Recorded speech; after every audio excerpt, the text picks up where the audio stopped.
Hello friends, welcome to રજવાડી kitchen. આજે આપણે બનાવશું બાળકો લંચ બોક્સમાં લઈ જઈ શકે તેવા ચીઝી વેજ ટ્રાયેંગલ। આ લંચ બોક્સ રેસીપી એકદમ ટેસ્ટી અને હેલ્ધી તો છે જ, સાથે સાથે બનાવવી પણ એકદમ આસાન છે। તો ચાલો બનાવવાનું સ્ટાર્ટ કરીએ। તો તેના માટે આપણે સૌથી પહેલાં એક કઢાઈ લઈ લઈશું અને તેમાં એક મોટો ચમચો તેલ ગરમ કરી લઈશું। હવે તેમાં ડુંગળી, ટામેટાં, કેપ્સિકમ અને ગાજરને સરખી ભાગે ઉમેરી દઈશું અને બરાબર મિક્સ કરીને હલાવી દઈશું। થોડું સંતળાઈ જાય પછી તેમાં સ્વાદ મુજબ મીઠું એડ કરી દઈશું। હવે તેમાં 1/4 ટીસ્પૂન જેટલું લાલ મરચું પાવડર એડ કરીશું। અડધી ચમચી ચાટ મસાલો એડ કરીશું। જો બાળક થોડું સ્પાઇસી ખાઈ શકતું હોય તો તેમાં 1/4 ટીસ્પૂન જેટલા ચીલી ફ્લેક્સ એડ કરીશું।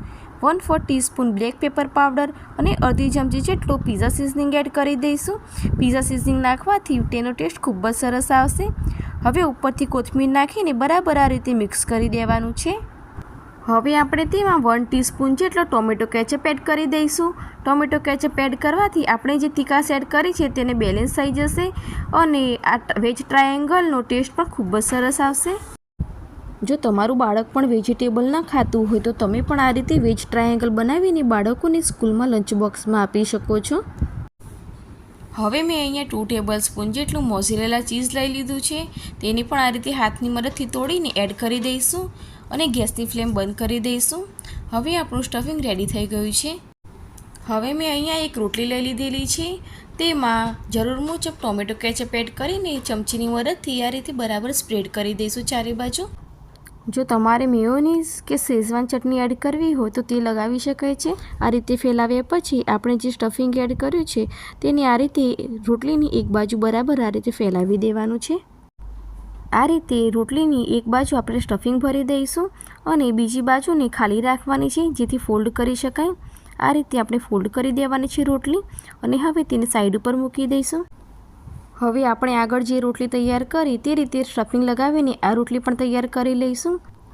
તેમાં પણ આ રીતે રોટલીમાં કેચઅપ લગાડીને બધી બાજુ ચમચીની મદદથી સ્પ્રેડ કરી દઈશું અને રોટલીને એક ભાગ ઉપર બધું સ્ટફિંગ આપણે લગાવી દઈશું અને જે ભાગ ખાલી છે તેને આ રીતે ફોલ્ડ કરી દઈશું।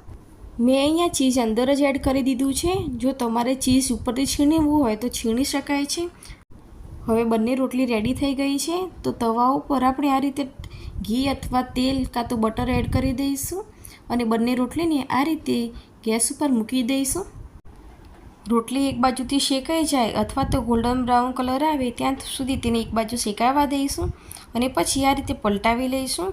તમે જોઈ શકો છો કે રોટલી એક બાજુથી બરાબર શેકાઈ ગઈ છે અને અંદર ચીઝ પણ મેલ્ટ થઈ જશે। બીજી બાજુ પણ ગોલ્ડન બ્રાઉન થાય ત્યાં સુધી તેને શેકાવા દઈશું।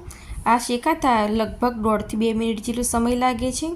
હવે આપણી બંને રોટલીઓ શેકાઈ ગઈ છે બંને બાજુથી, તો તેને હવે આપણે એક ડીશમાં લઈ લઈશું અને પીઝા કટરની મદદથી આ રીતે વચ્ચે કટ લગાવી દઈશું। તો તમે જોઈ શકો છો કે આપણા એકદમ ચીઝી અને ટેસ્ટી એવા વેજ ટ્રાયેંગલ રેડી થઈ ગયા છે। આ જોતાં જ બાળકોના મોંમાં પાણી આવી જશે અને બાળકો આ લંચ બોક્સ ફિનિશ કરીને જ આવશે। આપણી આ લંચ બોક્સ રેસીપીમાં 1 ચમચી જ ઘીનો ઉપયોગ કર્યો હોવાથી તે ખૂબ જ હેલ્ધી છે અને બાળકોને શાક રોટલીની જગ્યાએ તમે આ લંચ બોક્સ રેસીપી આપશો તો તમારું બાળક આ રેસીપીને રોજ ડિમાન્ડ કરશે। એટલી ટેસ્ટી આ રેસીપી બને છે। જો તમને પણ મારી આ રેસીપી પસંદ આવી હોય અને તમને પણ રોજ એ પ્રશ્ન સતાવતો હોય કે બાળકોને રોજ લંચ બોક્સમાં શું આપવું, તો તમે પણ મારી રેસીપી ઘરે એકવાર જરૂરથી ટ્રાય કરો અને બાળકોના લંચ બોક્સમાં આપજો। તમને પણ આ રેસીપી ખૂબ જ પસંદ આવશે। જો તમને પણ મારી રેસીપી પસંદ આવી હોય તો મારી ચેનલને લાઈક, શેર અને સબસ્ક્રાઈબ જરૂરથી કરજો।